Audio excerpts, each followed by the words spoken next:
Tech Talk with Matthew Dickerson. Matthew Dickerson. Tech Talk. Tech Talk. Sit back and relax. It's time to talk technology. Greetings, watchers of the virtual horizon. Keep your eyes peeled, but lend us your ears just for a while at least as we bring you another episode of Tech Talk with Matthew Dickerson. Now, in today's show, we're looking at how AI and drones are helping our crop farmers cut an even break, for once at least. We'll check out how the fully automated home is faring. After all, it's been promised since the 50s. You might have seen some of those old black and white footage serials of the automated home of the future as predicted in the 50s. Well, I wonder, how's your fully automated home faring?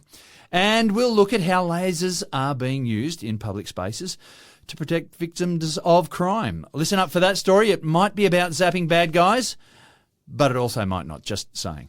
But before we get into any of that, we're going to need a little bit of input from the guy with the telescope that can see all the way into the future. Welcome to the microphone, Matthew Dickerson. It's not perfectly tuned, though, that telescope. Oh, right. It's a bit blurry. Yeah. It's got a bit of Vaseline smeared over the end. Vaseline smeared over the end? That's you right. need yourself a crystal ball then. I do need a crystal ball. They seem to be much clearer. And a headscarf. Yeah, And an they earring. do, that's okay. right. And some tarot cards as well, maybe. So this week I've had a fascinating conversation. Now I'm going to not be too specific in what I say here to protect, well, mainly me, so I don't get in trouble. But I had a conversation with a person who was involved in the car industry. And in the car industry, there are some luxury car brands. And if you had a dealership with a luxury car brand, you'd be pretty happy with yourself because they're not handed out like food tokens. They're pretty hard to get. And if you've got one of those... And the name carries itself, yeah? Absolutely right. So, and again, I'm not going to say any of the brand names, but people can kind of imagine some of those various high-end luxury car brands that are well sought after, and you pay a lot of money for those vehicles. If you've got a dealership with one of those, you probably don't have to be an absolute genius at business to be able to make some money out of those luxury brands, and people are coming and paying a lot of money for those Marketing's cars. done for you. Basically, that's it, isn't it? It's the brand carries the prestige with it. We know, and we're going to talk a little bit more about it in one of our stories today, we know that there are some inroads being made by some of the EV manufacturers across the world, and we've seen that for a few years, and obviously Tesla led the way there and really made it pretty much mainstream, but there's lots of other brands coming along now.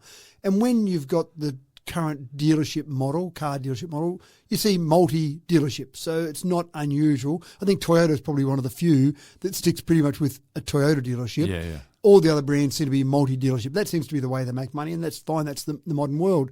Well, this conversation came about in terms of the fact that I'd heard about a dealership that had given up one of these luxury car brands, and I couldn't understand why you would willingly hand back in that dealership.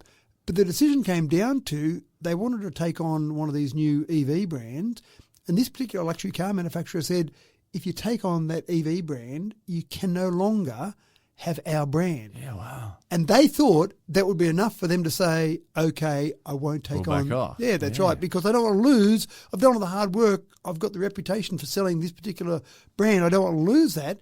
And in the end, this dealership said, okay, you can have your luxury car brand back because I'm taking this EV brand on. Wow. Yeah. That's a bold move. That's a bold move. That's a big bold But I think move. it's a sign of the times, yeah? Well, that's the thing. You talk about the crystal ball or the long-range telescope. Yeah. That dealer obviously said, this luxury car brand is probably going to move into EVs, and maybe they're doing a bit of that already, but they're not doing it fast enough, and I can see the tide changing, and I've got to be on the new wave, which is EV wave. So, wow, that was to me, a moment where I went, no, EVs are not little niche products.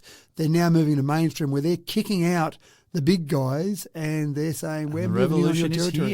Yeah. So anyway, quite fascinating. We'll talk more about that, though, when we get into this first story. Yeah, okay, folks. It's time to get rolling with a couple more interesting developments in the world of EVs. Now, the petrol Bowser nervousness is at an all-time high just now for good reasons.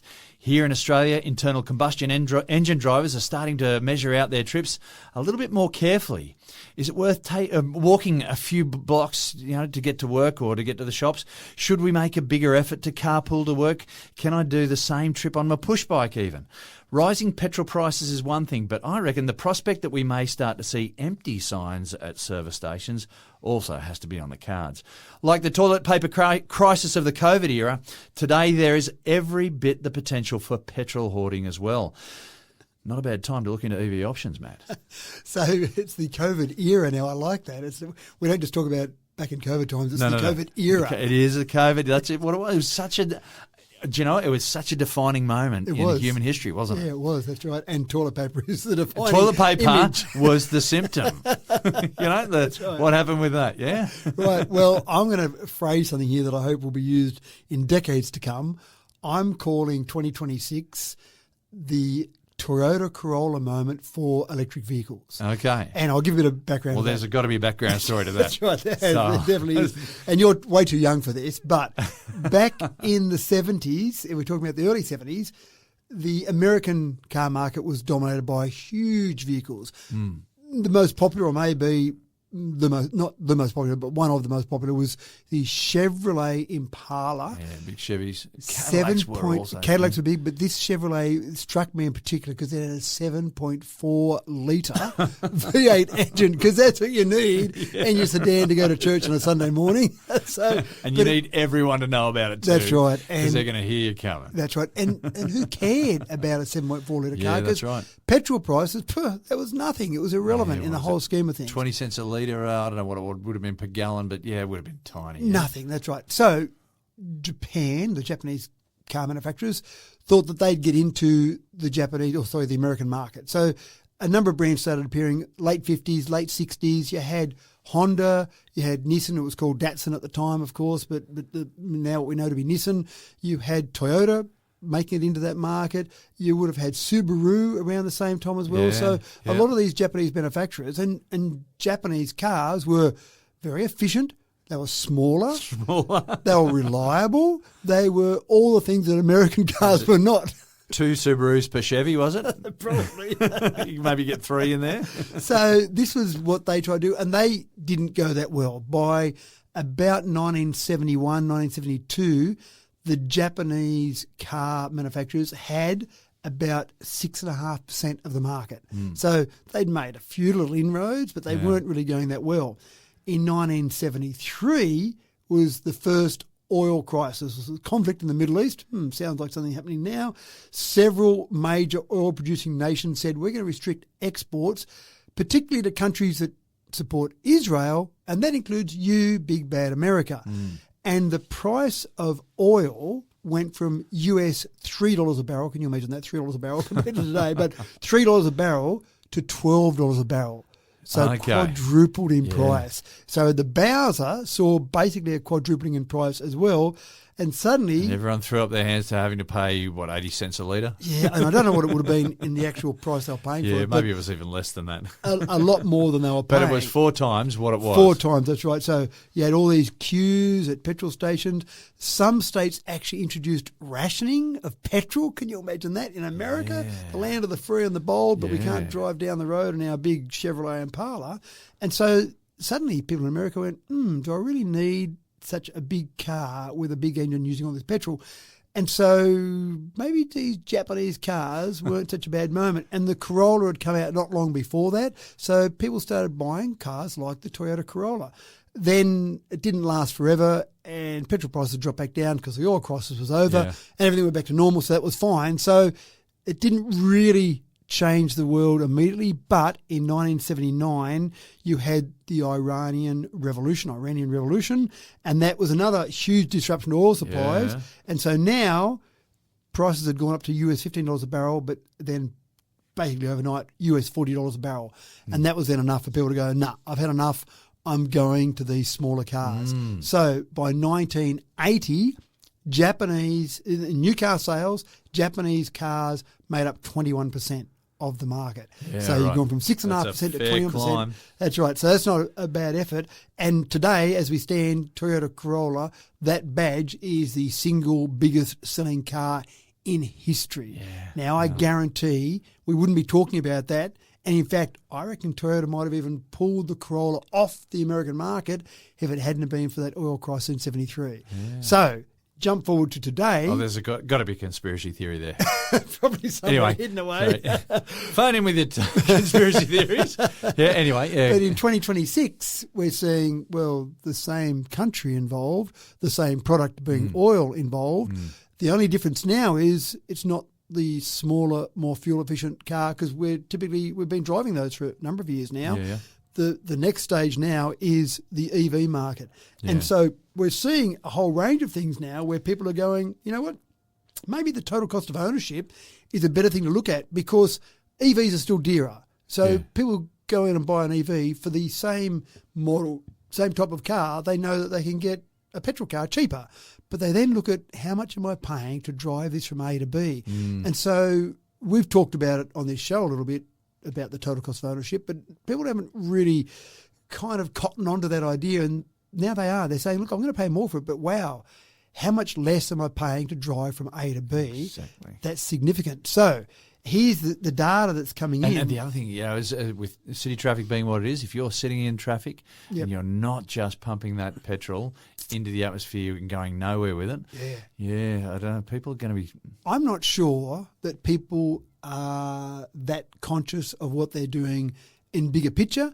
I'm convinced, and call me out on this if you like, I'm convinced people are selfish. So I reckon when people are sitting there in their traffic pumping out fumes in the environment, they're not caring that much. But if you're saying you've got to pay more at the Bowser, that's right. That's when they go, ooh. Well, and you're counting every little litre or every skerrick that is being pumped out. So in while waste. you're idling away there, you'd like to think they're thinking about the environment, but they're thinking about how much petrol they're using while they're idling away, pumping up those or taking all those petrol they've pumped up at the Bowser. So what we've seen now, when you start to look at some data, and this is data over a shorter period of time, so don't hold me to this, but some stats coming in already show that a 1 cent increase, and this is US dollars, US cents, a 1 cent increase in petrol prices has resulted in about 0.5% increase in the actual increase in EV sales. Yeah. So now, again, 1 cent, you think, oh, that's just a little blip on the radar, but when you extrapolate that, so when you're talking about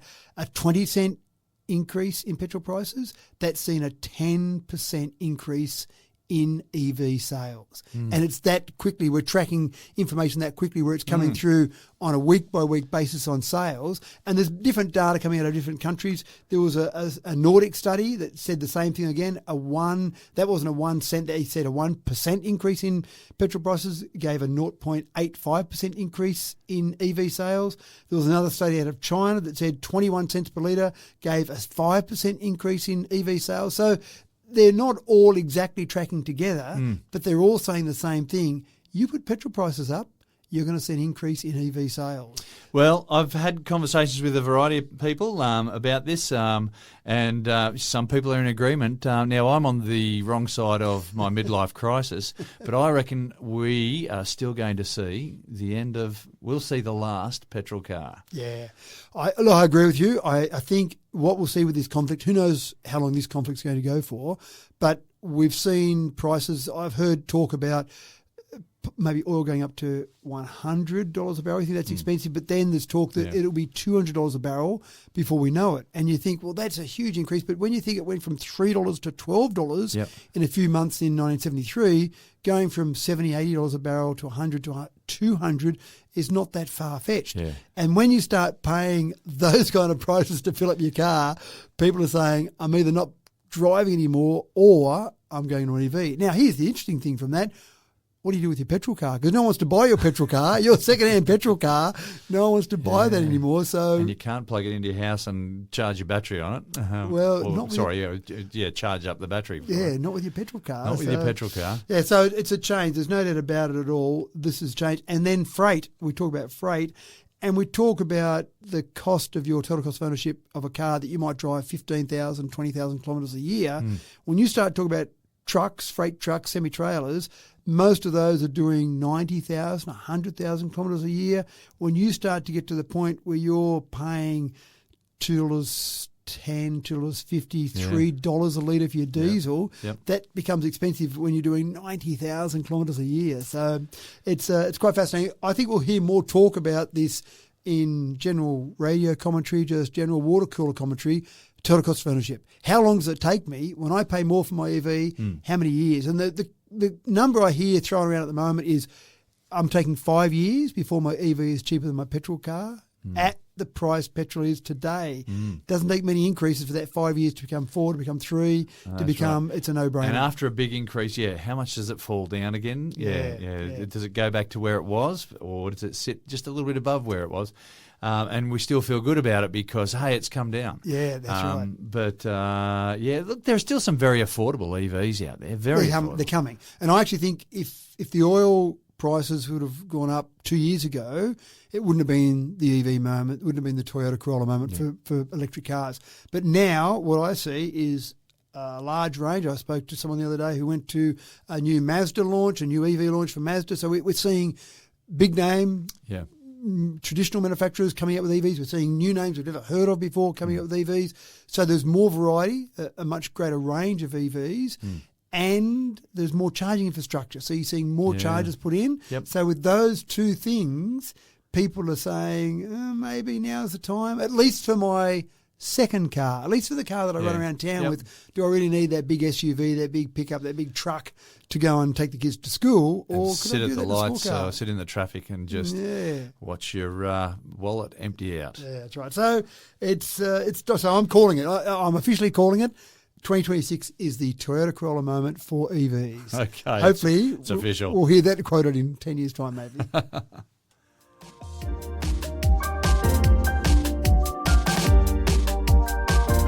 Of course, for the EV hesitant who are still fishing for ways to justify their cold shoulder, the list of reasons just gets shorter and shorter as technology gets better and better. And the race for developments in this sector is on like Donkey Kong. Charge times are picking up enormously, and BYD is sticking its chest out with the fastest, most competitive charge times currently in the brag book, Matt. I actually think BYD is scaring the pants off a lot of the traditional manufacturers around the world. I don't know what it is, but in China, when they say, let's do something. We need to do something about this. They do it. Yeah. They do it rapidly.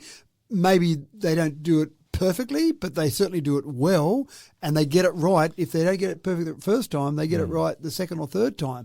And I remember the first BYD I jumped in, and I went, it looks a bit cheap. It was a cheaper car, and it just felt cheap.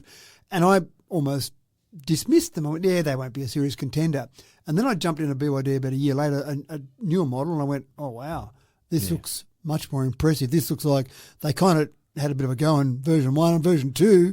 They've gone, we've got it right. Yeah. So they've certainly changed the game or changing the game. I haven't met anyone who bought a BYD and regretted it. Yeah. So, And I said before that Tesla certainly made EVs a bit more mainstream. Yeah. And I think if you say Tesla have made the EV mainstream, I think BYD have made it mainstream affordable. Because people that bought the first Teslas, they were rich, they were expensive. But now people that are buying BYDs are going, they're quite affordable.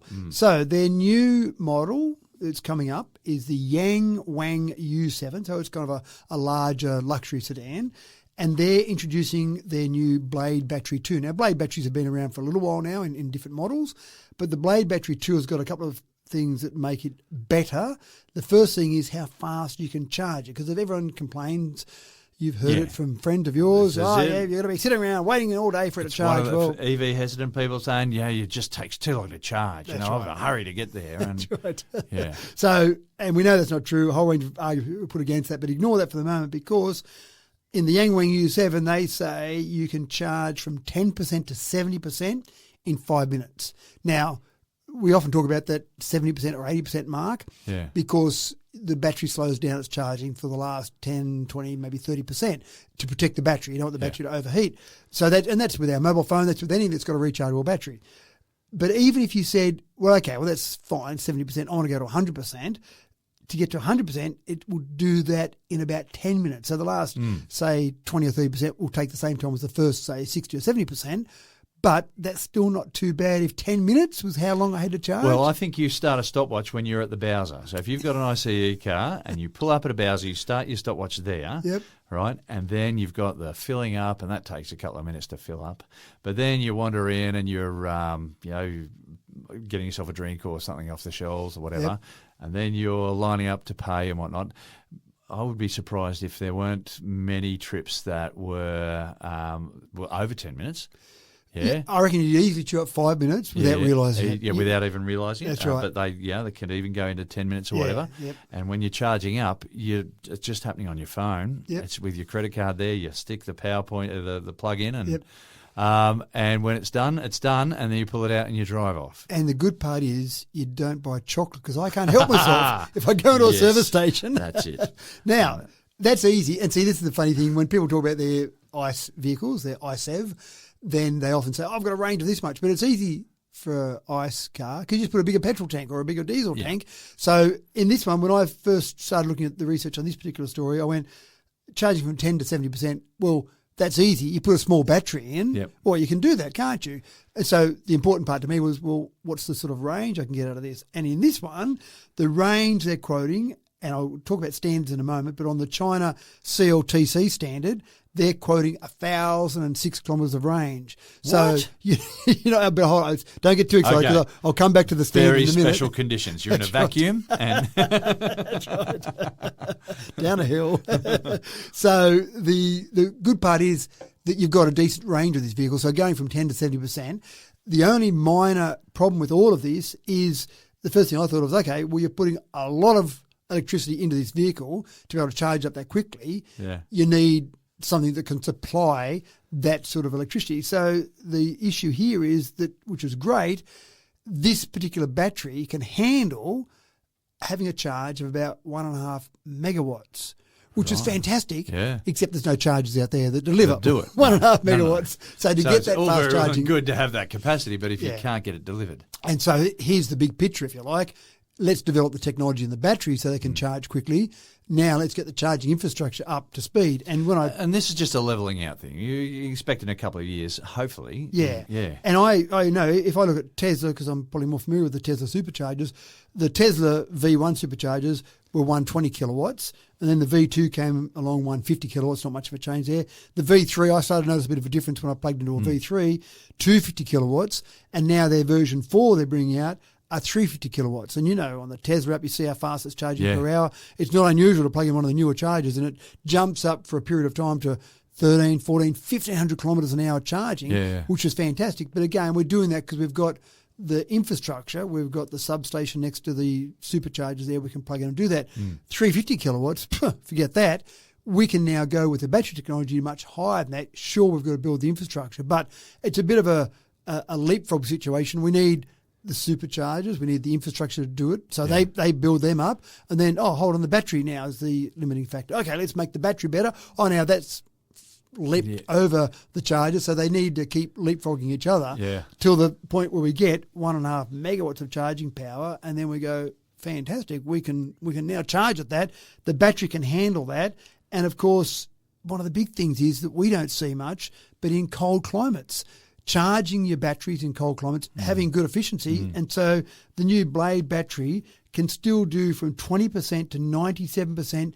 They've tested this at minus 20 degrees Celsius in 12 minutes. So even at those low temperatures. Fast. Yeah. And really, in my whole scheme of things, if I'm on a long trip, as you say, 5, maybe 10 minutes to fill up with petrol, 12 minutes to fill up with electricity. Toilet stop.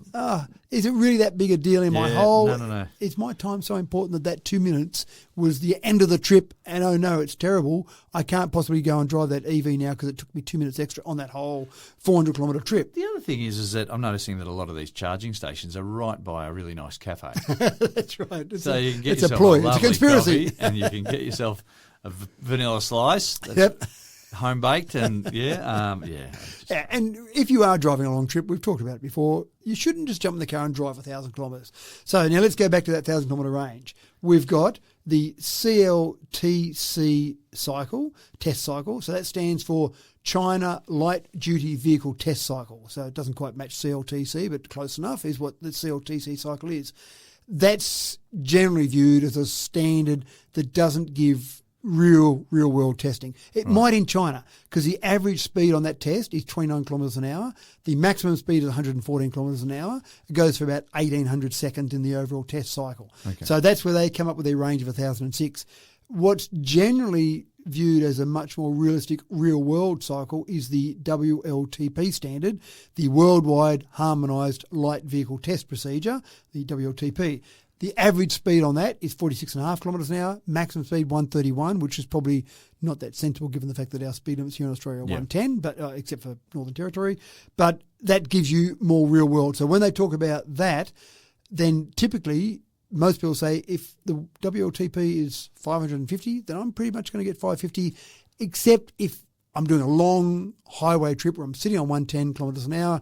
We know we double speed, we quadruple air resistance. Yeah. So going from 90 kilometres an hour to 110 kilometres an hour, it's only 20 kilometres an hour. That's right. That adds 50% to our air resistance. So if you're on a long highway trip, WLTP is probably not going to cut it either, but it's more recognised. So the WLTP is typically 20% lower than the CLTC. So if they're claiming 1,006 on CLTC, I reckon you're getting 800, maybe 750 at worst on the WLTP. And so that's not bad. Still a long way, It's a long way to go before you've got to worry about charging. Before you have to worry about charging. Yeah. So all of that feeds into our first story that there's a change coming.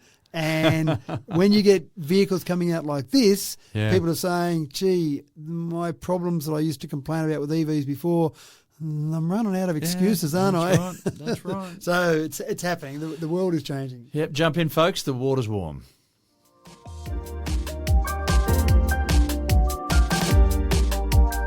For centuries, crop farmers have battled weeds that outcompete crop plants, stealing precious water, soil nutrients, light and space in the field. Until recently, the best defence was blanket spraying, a costly enterprise for both the hip pocket and the surrounding environment. The chance to increase precision, targeting specific locations in a paddock, is a chance to save in a number of ways.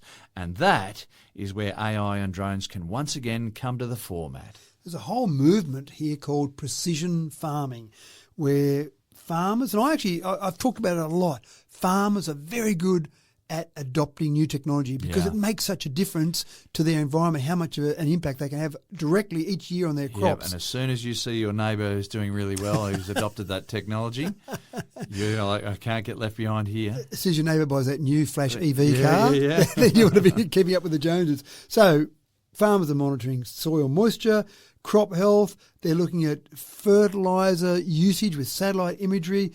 They've even got to the point where their tractors, GPS-guided tractors, they've had those for a while now, but when they're applying fertiliser, herbicides, pesticides, all sorts of things, they can apply that to specific parts of their crop with the GPS-guided tractors. But the crucial part here is, where do I put that? Because I know I can put it in certain locations. I know I don't have to blanket spray now. Yeah. And so the Royal Agricultural... There's a lot of legwork if you're going to get out of the tractor and wander around to spot those weeds. Yeah, that's right. So the Royal Agricultural University in Gloucestershire have got to the point now where they're doing these tests with drones, and they're using some of their students to help train the drones on what is a weed and what is a proper crop. So they send the drones out across various crops. They have, obviously, constant imagery coming along. They're training it and saying, this is what a weed looks like. So now give me information, give me a report back that tells me where I need to go and spray the herbicide. And there's a few advantages to this. The first of all is you don't need your tractor to go over the entire crop. That's great for the crop health. You don't need to spray so much fertiliser because that's better for your bottom line because you're not using as much. But I've seen some studies recently on spray drift, and it's incredible how far some of those herbicides go from where it was intended. There's certain conditions they don't spray in, certain wind conditions, certain atmospheric conditions, but still you get this spray drift. That's right. If you're putting less on your crop, there's less that goes on the neighbour's crop as well, which is good for everyone concerned. So whole range of advantages. They're even training these drones to recognise damage that insects have caused, so you can then spray pesticide as well as herbicide, depending on where the crop might be damaged. Wow. So it's quite fascinating. They're actually talking about getting to the point where you will have some drones, some scouting drones that will just autonomously take off, maybe each morning, maybe once a week. I'm not sure how often you might do it, but on a regular basis, your drone's just going out over your crops, and giving you feedback to say, yep, everything's fine. Have a nice day. Relax today, Farmer Joe. Oh, no. Have a sleep in? That's right, have a sleep in. We've got a little outbreak happening there. I've spotted a few weeds. And one of the things that the students were finding quite interesting in their training was crops grow and they get taller. And sometimes weeds are below those crops, so they're not easy to spot. Yeah. But getting the drones to actually see below the top of the crops. Well, they can do interesting things with infrared photography and UV photography and whatnot. Yeah. And so, these different plants can reflect microwaves and radio waves and UV light. And they would have a different signature, you would imagine. To the crop plant. That's right. And so the potential for this is amazing. And we know that the drones are cheaper. They're cheap to operate. They're using electricity. Farmers have got lots of land to put solar panels up. So in general, just having that constant monitoring of your crop helps increase your production. The farmers only got so much land to deal with. If they can increase their production on that land, get more off that same amount of land, that's obviously better for them and better for us as consumers, because that means that we're going to get cheaper prices at the shelf or in the supermarkets, because obviously those products are being produced cheaper in the first place. So it's pretty exciting in terms of what's very exciting. And it'll be there. interesting to see, if part of farming becomes you've got your little fleet of drones. Yeah, that's right. Little autonomous drones that take off. And they're not delivering the pesticide yet. No. But probably they could at some stage in the future.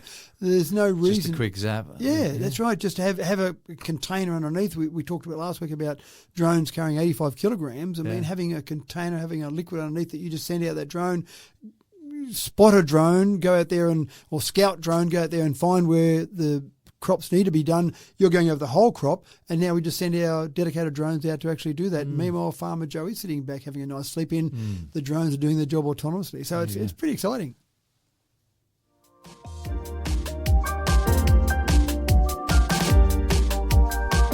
In a typical supermarket of one of the big name chains here in Australia, there may be between, and this surprised me, 20,000 and 30,000 different products. Now, I thought there was a lot, but that's a lot. A lot of labels with price tags, even if it is just a tag on the shelf. Updating price tags has got to be a costly enterprise, to say the least, and prices do change for one reason or another. So the big supermarket chains are now looking into digital price tags, a small LED screen that sits on the shelf which can be updated in seconds. Matt, this sounds like a super solution to supermarket managers or for supermarket managers. I wonder if there'll be any pushback from consumers, though. Well, if I take this week as any indication, I had a couple of my radio stations that I do technology segments with, and some of those have some callback. And this was a story that generated a lot of interest during the week because, and I'll get to it shortly, but just the way you might change pricing and how you might change pricing. So let's talk about the technology first. It's pretty exciting. In fact, I'm actually using some of this technology in some of my stores as well, not for pricing, but just for product spec. So when we update a product or there's new information about that particular product, we can just update the specs across all of our shops in one go, and it's good up-to-date information. But what I was fascinated with when I first was setting these up is the e-ink that's used in these screens. And so in supermarkets, you've got little tiny shelf labels that literally sit on the shelf. I use bigger ones that have more information displayed on the actual product. But the e-ink itself, the first thing I thought of was how much power does it take to run? Where's it getting that power from? These displays, even for the larger ones, use just a typical watch battery, the little disc watch battery, and they will run these for about 10 years on one of those batteries. Oh, right. So it only uses the battery when it changes the display and uses very little then. But then the e-ink, the way it's set up is it needs the battery to change the display. Once it's changed, it uses zero power. Ah. So pretty impressive, I thought. There you So go, that's pretty cool, because the first thing you think of is if you go and put all your labels and all your shelves, you've got to power them all somehow. How are you going to do that? And how are you changing batteries? They go flat. I just thought a whole range of problems. But this market, this is a whole new segment now that's developed in a very short period of time. Over the last couple of years, it's really taken off. So the logic is there. You've got your shelf labels. I've been at supermarkets at night time where I see people stacking shelves, changing prices, a whole range of things. It must be a tedious job. For sure. It must be. Do you remember we used to put tag every item? Oh, yes. And you used to have the little layer. I remember that in my business. You used to have the little machine. You'd wind the little dials around to say $8.99, and you'd press the button and a little sticker would pop up the end, and you'd push that down onto the product. So you'd go and mark everyone, and you wouldn't want to get one wrong because someone would turn up at the counter going, says $8.99. Oh, it should have been $89.99. Yeah. Oh, no, so what do I do now? So, yeah, we've come a long way since that, but we still have the shelf labels and then the barcode on the individual product. And sometimes you'll see the specials where it's lit up in maybe a yellow bit of paper or red bit of paper for a special, and you're changing all that, and someone's monitoring all that. Someone's saying we've got to update those labels. Can you fix them all up across all of our supermarkets? It must be a when nightmare. I read like 20,000, 30,000 items. That's right. crazy. You're tracking all of that, and you talk about how many hours are used in doing that. Now, that was one thing that some callers during the week rang up about a bit hot under the collar.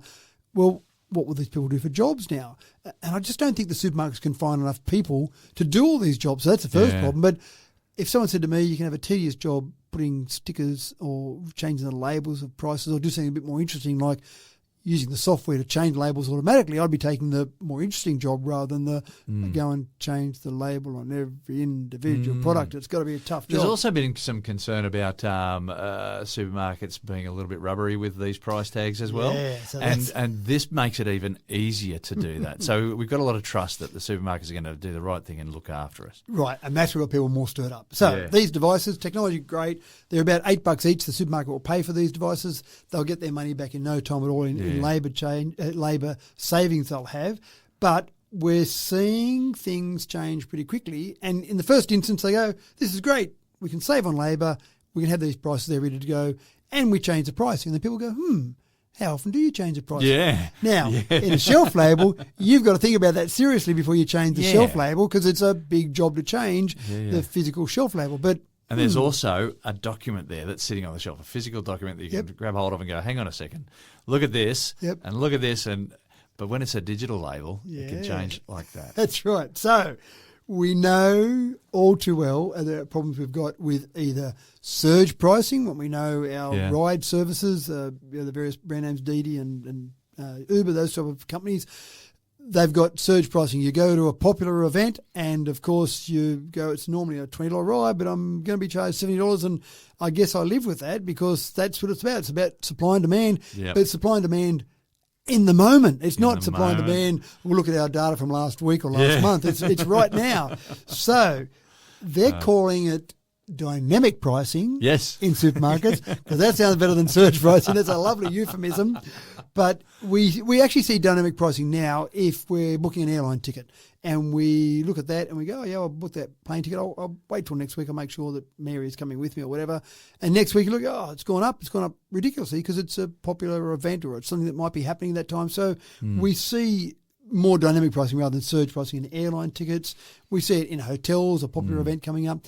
But in supermarkets, we don't really think of it as dynamic pricing. And you go back to, as your term, all the depends COVID, on how often the COVID era. hit. That's right. And so you can imagine at that time, they would have had toilet paper for $1,000 a roll. It would have been individual rolls being sold for some huge price because they would have been able to do that. Now, there is nothing stopping a supermarket from employing either clever humans or clever technology to say, constantly monitor our prices of everything, 20,000, 30,000 items, and when there's a bit of a run or when we're seeing a bit more demand on a price, just push the price up. And you could easily, with the amount of data you would have from supermarkets, you could easily have this little algorithm that sits there and say, maximise my profit on this product, keep pushing the pricing up until demand slows down a little bit, then drop the price back down a little bit. We've now found our maximum acceptable price to generate the maximum profit from that one product. Multiply that across 30,000 products.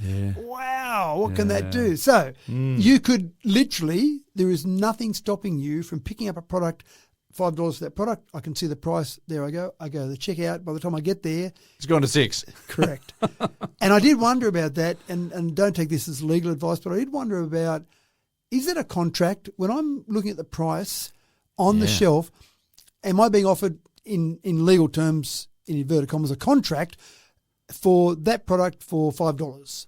And then when I get to the checkout, well, no, I've entered into a contract by picking it up. But everything I could find, and again, I'm just looking on the internet, I'm not getting legal advice here, but everything I could find said that's not a contract, that's an offer of a service or a product. And then when you get to the checkout, that's the contract. That's the contract. So I'll offer you at $5. Oh, I might change my mind, and now it's $6, and away I go. So this topic got people very stirred up in talkback in talkback radio, where people were horrified that this could possibly happen. Now I'm saying, look, it's not happening yet. Don't go and blast the supermarkets. That's right. But it's the picking up the product at $5 and going, yeah, okay, I need that, and you go and pay for it and everything, and then some people don't even check their receipts. A lot of people don't check their receipts, so you don't actually track how much you've spent. No, and you're not when checking you're at I'm not scanning products, looking at every individual price. I might look at it on the shelf, but when I get to the checkout, I'm assuming it's going to be the same price. So it gets worse. If you think that's bad, here we go. You've now got the ability. Sorry, again, all of this is hypothetical. Correct, because the technology's there. I'm not saying supermarkets are doing this, but they could, using some clever technology, if they're going to introduce shelf labels. Now, the next thing you could do is you could say in your supermarket, oh, you've got a loyalty card with us, Mr. Customer. Why don't you just let me know it's you, and I'll give you your special pricing.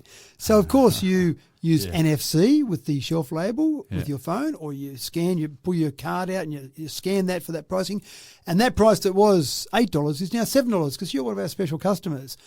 But they also know that you do like your chocolate, and you're prepared to pay a bit more for your chocolate, because I've analysed your purchases over the last 12 months. You always buy chocolate. That's right. And it seemed when we all know the supermarkets have their cycle pricing, you seem to still buy the chocolate when the cycle pricing is at its highest. We know that you will pay $8 for it. So you scan your card, and that price that was $8 goes to $9. So now if you buy that product, it's going to be dearer than if you bought that product. Now, they're not silly enough to do it on the product that you scan, but they now know that you're in the building. So when you walk past other electronic shelf labels, using NFC potentially on your phone, using Bluetooth maybe connected to the Wi-Fi in that store, we know where you are. And as you walk past those price labels, there would be nothing stopping them from changing it to what we know that you would buy. You don't buy this product, so we'll put the price down to see if we can entice you. You do buy this product, so we'll just put the price up a little bit. It's going to be so disconcerting walking down an aisle and watching these prices change as you're walking down the aisle, like at the stock exchange. You know, the numbers just keep flashing different. And what would be fascinating would be to walk along 2 minutes from you, and then, James, what are you paying for that? Oh, well, I'm cheaper for that. Quick, we'll put it in my basket, not your basket. Like, it does seem crazy, but this is the potential. Now, in the short term, the technology is fascinating, and the ability for a supermarket to use it. Now, how far have we gone? Well, I will name some brands here because I'm not saying bad about them. Dan Murphy's liquor retailers, have got all 273 of their stores already with electronic shelf labels. Yeah, okay. Again, not saying they're doing anything with dynamic pricing. I'm just saying they have the ability already to change their pricing at the shelf electronically. So they might have a special on a price of type of alcohol, certain alcohol, and all 273 stores change right now for that price, for that new price they've got. In terms of supermarkets, I'll say the brand, Woolworths, they've got already 600 of their stores across Australia have got electronic shelf labels. So it's happening. Don't think this is completely futuristic. It's happening now. The dynamic pricing might be a secondary part of that. So already we've got some of those prices out there, and we've got some of these organisations that are doing that. I actually think with so many different types of technology, the regulators need to catch up, and maybe what they need to do is they need to say, for anyone out there changing pricing, you can only change pricing once a day, maybe, or it has to be changed overnight. It can't be during the day, because that would then protect those consumers that are worried about picking it up at $5, getting to the counter at $6. Overnight, so yesterday it might have been $5, but today, at least when I see it, presumably I'm not staying in the supermarket overnight, when I see the shelf label now at $5, when by the time in the 5 minutes I get to the checkout, it's still going to be $5. And there are still some people who shop from catalogues as well. So they wait for those letterbox drop catalogues, and so they go, there's a special on Devon. Yep. I'm going to duck in and for those people who don't know what Devon is, it's otherwise known as bologna in some places. It resembles meat, but it's got no meat in it. Anyway, so there's a special on it, and some people are using the catalogues, and I wonder do they still how do that's going to catalogues? change. Do they still come out? They are, they still do come out. Yeah, okay, so or you might pick them up out the front of the store as well. Yeah, it's true too. So that makes it even more interesting, doesn't it? So that would make it a bit farcical for a supermarket that has a catalogue, and then we put that catalogue out. How long can you say that's relevant for? Do they put specials in that say it expires on a certain date so they can change shelf labels then? So that's interesting as well. And then you've got the online version of all of that, which again, online people are doing. I know some people say, I refuse to go into supermarkets anymore. I just order it all online. It gets delivered. It's all very convenient. The pricing that you've got online then is obviously maybe different, maybe the same, because it knows who you are because you've logged in under your account. So this is a fascinating area, and I've taken up too much time on this podcast already talking about this, but I we should move on. That's right. I find this all quite fascinating. So let's see how this develops, and send us, ask at techtalk.digital if you've had some experience with electronic shelf labelling, especially if you've got any dynamic pricing. Let me know about it because I'd be fascinated.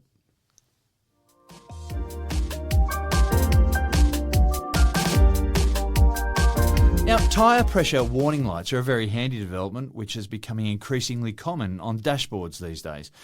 They'll soon be as common as central locking or air conditioning, I'm sure. But one thing that won't please the tinfoil hat wearers among us is that the same technology could quite easily be transferring tracking signals to the ne'er-do-wells who may want to know your travel habits.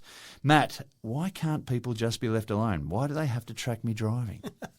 They might want to know where you are, James. Every minute of the day, they want to know where you are. It might be your wife tracking you, actually, so who knows? Yeah, it could be too. So this has got an interesting little backstory. Back in the late 90s, or maybe mid to late 90s, Ford Explorer had a few issues where people were crashing their cars, and they ended up putting down about 271 deaths to this particular issue with Firestone tyres. They both blamed each other, of course.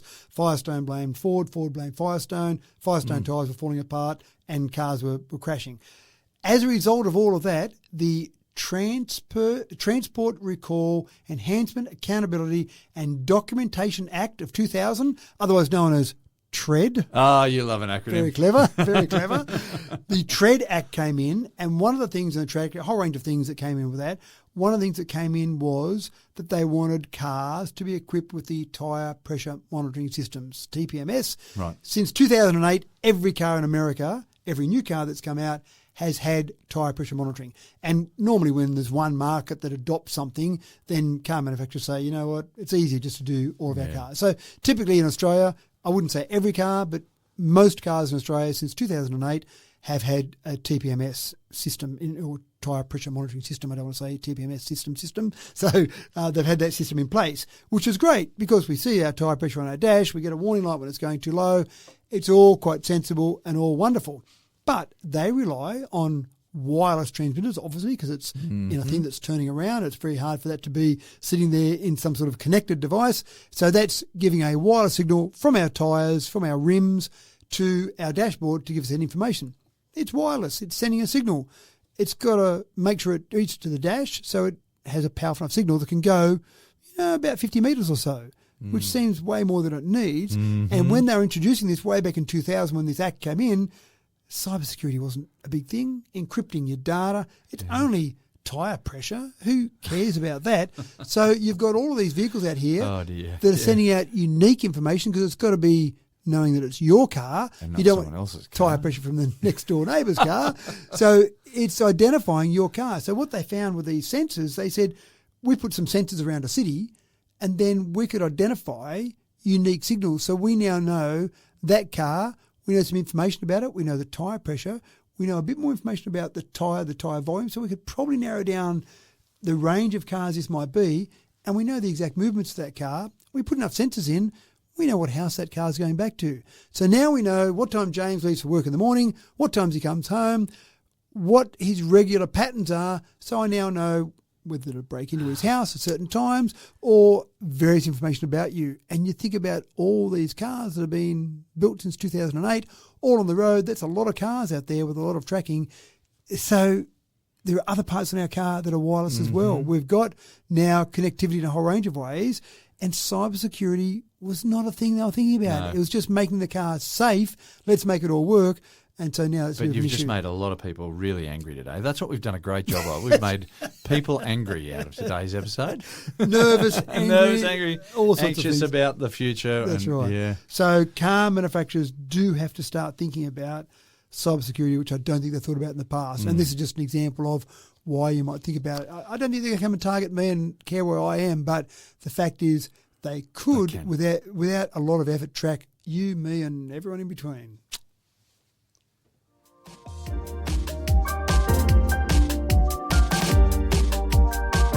Now, I think I understand the internet, or at least I thought I understood the internet.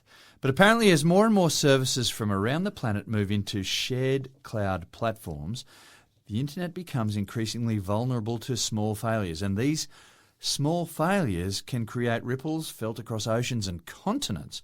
Matt, this is the butterfly effect in the form of ones and zeros and on steroids. Am I right? It's a good example, actually, the butterfly effect. When people do talk about that, you go, oh, yeah, sure, there's no real implications of that for me sitting over here. But in the internet world, it is. A glitch in Latvia could cause me some issues. Correct, that's right. So, and what made me think of this story was Claude. We've talked a little bit about Claude. Claude's one of the various AI chatbots out there, ChatGPT, Copilot, Claude, etc. And they did suffer an outage, and people were complaining bitterly because they couldn't access the service from the developer, Anthropic as their developer, their website. And so I thought, gee, we're seeing more and more of these things happen now. And I suppose we used to have a lot of companies that had their own server infrastructure. And the best example I can think of is, I remember we used to install a lot of Microsoft Exchange servers for people for their email, their calendar, all the rest of it. And so lots of different environments had an Exchange server in their environment. So if there was a internet outage, well, I could still send emails internally in my organisation. I could still check my calendar. I could still do all the things I could do, but I just couldn't send an email to someone in the outside world because I had an internet outage. But it didn't affect you or other people. It just cut off that one bit of communication. But now most people have their Exchange servers hosted in the cloud with some of the big companies. And then if there's an internet outage, we all lose all of access to all of the calendaring and email and tasks and all the rest of it. And so it is a major problem. And this is part of the issue. So there are big companies, Amazon, Microsoft, Google, they've got huge chunks of cloud infrastructure. And the example we saw back in 2024 was CrowdStrike, when they accidentally, it wasn't a hacker, it was a staff member who I'm sure doesn't work for them anymore, but they made a small mistake and uploaded some code that then propagated through all of CrowdStrike. So anyone that was using CrowdStrike, which was a lot, we found out, what a great job that company's done in terms of getting market share, but that affected so much of the internet. If you remember back then, it was airlines, it was banks, it was media companies, emergency call centers, a whole range of things. And so when we think about hackers sitting there taking down the internet, we see movies like that. What we're seeing is that these large global outages are typically human error or something that happened accidentally more so than a deliberate attack. Hackers typically attack small organisations, maybe small government organisations, because they want to get a ransom out of them. If they take down the whole internet, well, who are they trying to get a ransom out of? It's not really, because everyone's down, it doesn't really help anyone. Yeah. So they're typically trying to take down smaller people that are going to have an impact. And so sometimes small government organisations, small government departments where they know this will be felt very much by the community and you've got the funds to pay. So they're typically targeting where they know they can get the money out of it. So for those ransomware attacks, even state-backed hackers are not taking things down. And you might remember before there was an incident back in 2023, China was seen to have accessed US government emails and that was using Microsoft systems. They didn't blast the world. They didn't shut them down. They sat back quietly and just gathered information. So that's a much smarter ploy rather than say, right, you're down now. You can't use your email because then you'll try and fix the problem. If you don't know you got the problem, you don't know much about it. So I don't know that we're seeing a solution here. As more and more things move to the cloud, I think we do see a small technical glitch somewhere can cause problems across the entire world. So am I going to have to start saving stuff back onto a flash drive? Is that right? I go paper and pen. Paper and pen? Just write down things, paper and pen. So I didn't mean this episode to be a conspiracy-fueling, nervous episode. There is no good news right now. At the moment, it seems to be you buy your EV, that's the only good news, and everything else seems to be bad news at the moment. Maybe the next story we've got some good news? Oh, maybe. Let's hope. Let's see what we've got next.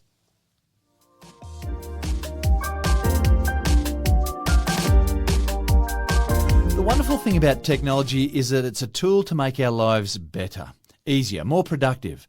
Technology does what we tell it to do. It waits for instructions and performs the task. It's simple. Thank God technology isn't watching movies like I, Robot and getting ideas about going rogue, thinking for itself, to serve itself, because even AI wouldn't do that, would it, Matt? Would it, Matt? We're not getting any better, are we? Is this the story's going to make people feel better? I'm not sure. So Alibaba, huge technology company, Chinese technology company, so they were using an experimental AI system called Rome, R-O-M-E. And they found that there was some unusual activity occurring. And they went, it seems to be chewing up a fair bit of processing power, and it's running some lines of code. And we wanted to write its own code, but, we must have been hacked because it's doing some crazy things here. Oh, no, we're not being hacked. What's going on here? And they found that Rome AI thought about the things that had been asked to do and some things that had been asked to just go and self-generate. And it thought that it would need some more money to do these things, so it should mine some cryptocurrency. So it went and wrote its own code, gathered the resources around it that it could, chewing up resources from other parts of the operation that needed those resources to just go and mine cryptocurrency. And people were scratching their heads going, who's given it this instruction? Who thought it'd be a good idea to do this? And in all the instructions that have been given, in all the programs that are working on it, no one said mine some cryptocurrency. All on its own, it said, this is a good idea to do that. Now, we've seen some examples, some terrible examples in the past where people have taken over school networks, government networks, whatever, just to mine some cryptocurrency for themselves, thinking, well, it's going to cost me too much electricity to mine cryptocurrency. It's a net loss to use my own equipment and my own electricity to mine cryptocurrency, but if I can use your stuff and use your electricity, then I'm in front, thanks very much. So we've seen some examples like that. This wasn't being sneaky or trying to use other. It just thought, I'll just mine some cryptocurrency, and I've got all these computers at my disposal. I'll just use all those. So everyone else in the network's going, we're going really slow. We're chewing up some serious processing power here. What's going on? And there was good old Rome AI going, you know what? I'm just going to go and chew up some resources. That's right. Dum-de-dum-de-dum. Just That's right. Yeah. And the funny part was, even tasks it was specifically given to say, go and do these tasks, it was like, I'll get around to those. Yeah, I'm busy. I'm busy over here, mine some cryptocurrency. I'll get back to that when I'm good and ready. Thanks very much. I'm at the toilet. Now, when some people looked at it, they said maybe the training data, the patterns you were given for training lent itself to mining cryptocurrency, but no one could find anywhere in the code that this instruction was given. So it's happened. Robots have woken up. That's right. We're going to be scared. Computers have woken up. And they'll own all the money because they'll mine all the cryptocurrency, so they'll own everything. And then they'll say, right, you'll just dance to our tune. Thanks very much. No, it's not making anyone feel any better. And I'm looking for people to help me dig that bunker in my backyard.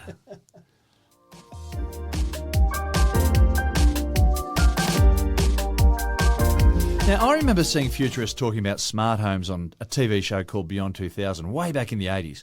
We've been dreaming of fully automated houses designed to make everyday living easier and more pleasurable for decades, but we still haven't really gotten there yet. Sure, there are bits and pieces that do stuff, and that's cool and all, but it's kind of still a bit piecemeal and often confusing, and things don't often link up because they're parts of different systems. But that was all before AI, Matt. And actually, Beyond 2000, I think it started off as Towards 2000, didn't it? Yeah, that's right. Yeah, and it seemed like a short-term view of a program name, didn't it? Yeah. Towards 2000, let's run that. And they ran it for a few years and we're went, getting close to hold 2000 on. now. We better it's go. 1999. What do we do now? And so then they went to Beyond 2000. But as I said in the original introduction, like I remember seeing some black and white footage, made in the 50s or 60s of, picturing the futuristic household, And it's all fully automated. You press a button for this and this gets done. And they were saying by the 70s we'll have that, but they meant the 2070s, not the 1970s. Well, it's looking like that now, isn't it? It is a bit. And we're sitting in a smart home right now. I built this home back in 1999 and I wired it all up to be a smart home before a smart home was a thing. And it's actually been reasonable to adopt the bits that I put in back in 1999 to bits that I'm using now, like modern technology, but it's a bit of a process and you've got all these different parts that you've got to make work together. Well, have you got infrastructure that is actually redundant now that's sitting in the walls at all? Or No, I've replaced bits. So, replaced bits. So that's part of it, but it's still, to get everything working together, it has been a piecemeal approach. And I keep thinking, I wish they'd just get these parts right because it's a hassle. And I play with technology. That's kind of what I do. What you do. So Technology's your thing, Matt. That's right. So for me, that's okay, but it needs to be at the point where average Joe Blow could just turn up and say, make this happen. And so that's where some of the experts are talking about the fact that AI might be able to finally do this, because we've got different products out there. We've got smart lights, we've got thermostats, we've got smoke detectors, we've got different appliances, we've got a whole range of things out there.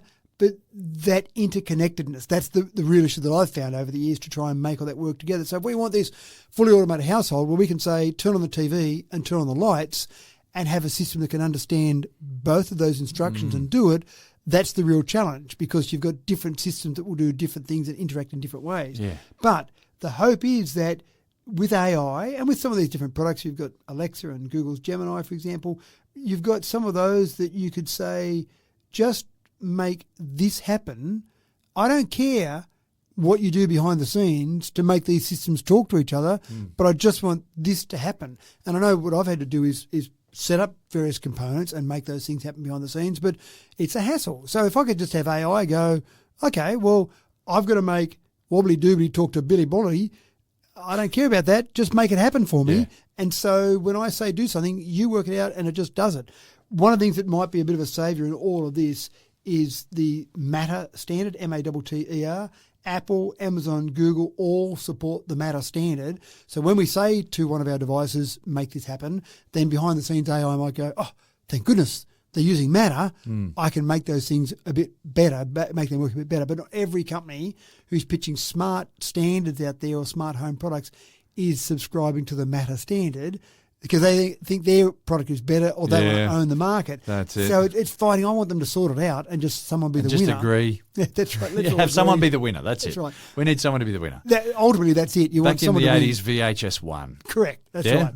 They were arguing, have you got Beta, you got VHS? Who cares? who cares? VHS win. So we want someone to win now. And then behind the scenes, I think AI can certainly help with that, because you don't need to be a programmer. You shouldn't have to be a programmer. You don't want someone that has to be a mechanic to be able to drive a car. Yeah. You know, someone get in the car and they push a button and they drive the car. We're not there yet. You need someone to be a technologist to be able to have a smart home. You don't want that. I want someone to be average Joe Blow and have a really cool What smart do you reckon, home. 2070? That's what I'm betting on, yeah. It's only 45 years in the future. Well, that's right. It might be there by then.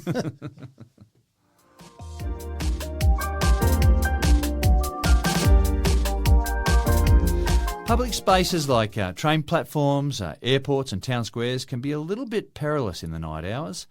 And in the UK, where CCTV cameras are dotted almost everywhere, they're still having trouble with early detection of suspicious behaviour to protect victims. The cameras which do sweeps can miss predatory behaviour.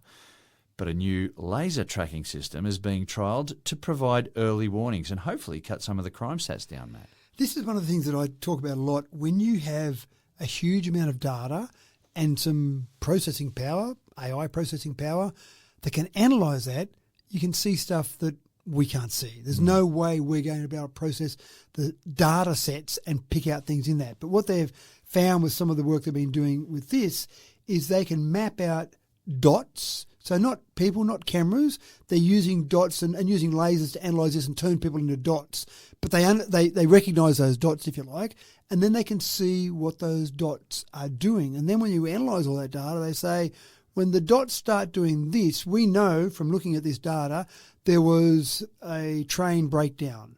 And so all the dots started doing this when the train breakdown. But we didn't find out as the authorities for some time before the information got through to us that there was an incident there, and then we'd start to direct people to other train stations. But that all took 10 minutes. If we had been able to pick it up instantly, we could have maybe avoided some congestion in a much shorter time frame. So that's one thing they found with just large analysis of dots. And then predatory behaviour by people. So when some dot is following around another dot, but that dot is not close enough that they're two friends walking together, far enough apart that they're not obviously known to each other, but close enough that that person is obviously following that person, that stands out on movement of dots across, say, public places, train stations, busy areas, or how close people sit to each other. If I saw two people sitting next to each other and it was just me looking at some CCTV footage, I wouldn't think anything of it. But when you start to analyse how those dots came into that train station, for example, and then how close they sat together, these two people aren't known to each other. There were other spare dot spaces, but these two dots set close together, that person's being a bit creepy to that person there. So it's all of this analysis that we just don't think about until you start to analyse huge data sets. And even if it is innocent, you can at least alert someone to at least pay a bit more attention. Correct. And that's exactly what they're doing. So by using this, and already it's in place in King's Cross Station in London, they're saying if we see things that look unusual, different, maybe an issue, then either use CCTV to have a closer look, or some of our physical staff that are on the ground, just go and They can wander and just stand nearby. have a look. Just see what it looks like to you. And then you might pick up some behaviour that is innocent or some behaviour that maybe needs to have a bit closer attention paid to it. So it's fascinating what we can do. And this is, I love analysing information and data, but I do it with a human brain. I don't do it with an AI brain. And I pick out something sometimes out of data. And, maybe we should do this and change that, and this would be a better way to attack that. But just the power of all that on steroids, having AI look at that on much larger data sets. We've talked about picking up breast cancer, for example, by some sort of AI tool analysing so many various examples of x-rays, they can pick out things that humans couldn't pick out. This is the sort of thing we're looking at here, how much data can we analyse and what can we pull out of that data. This is one that I just hadn't thought of in terms of crowd behaviour, individuals in crowd behaviour and crowd behaviour in general. I just find it fascinating, all this Absolutely sort of analysis. fascinating, So anyway, that's I'm not sure if that makes people feel better about things. Maybe that's a safer one to end on. I'm not sure. Bit of a theme today. And with that, folks, it's time for me to curl up on the couch and take myself a little bit of a power nap. I feel like I really need it today after some of those stories. If you're listening to this podcast in the car and feeling the same, then maybe think hard about the merits of pulling off to the side of the road first. Matt, thanks for another cracking tech talk. I've got some plans today. I'm going to go and stand outside a petrol station and just smile. I'm just going to stand there. Lean on your EV. That's right. Had the EV parked outside the front. You smarmy. Yeah. That's right. A smug. I'm just working on my smug smile. Yeah. Get ready to drive off fast. That's right. Thanks for tuning into another episode of Tech Talk with Matthew Dickerson. Streamed coast to coast and far across the deep blue sea, all thanks to the modern miracle of the amazing Internetary. I'm your host, James Eddy, and I am delighted to be a part of this tidy little podcast from week to week, and I hope you enjoy it just as much. Don't forget to spread the good word and invite some friends along for our next episode in a week's time. Until then, take care and we'll see you then.